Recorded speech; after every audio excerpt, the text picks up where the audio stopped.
নমস্কার বন্ধুরা, আমি রাখি। আমার ব্লগটা আমি সকাল থেকে শুরু করলাম। আর আমি এখানে এই কথাটাই বলছি যে আমি সকালে পুজো করে নিয়েছি, স্নান করে নিয়েছি।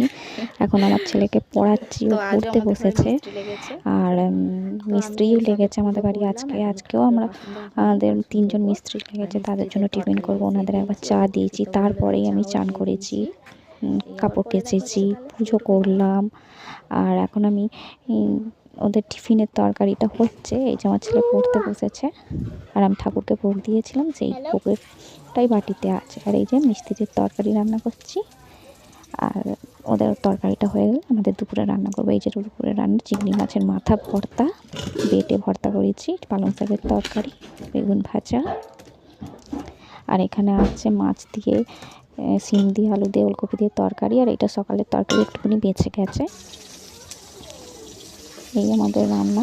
এই যে বেগুন ভাজছিলাম, তখন ভিডিওটা করেছিলাম। তো আজকের মতো এইটুকুই ব্লগ। সারাদিনে আমি যতটুকু করলাম তোমাদের দেখালাম, আমরাও পরের চেষ্টা করবো আবার দেখানোর। আর আমার ভিডিও তোমাদের কেমন লাগছে একটু জানিও প্লিজ।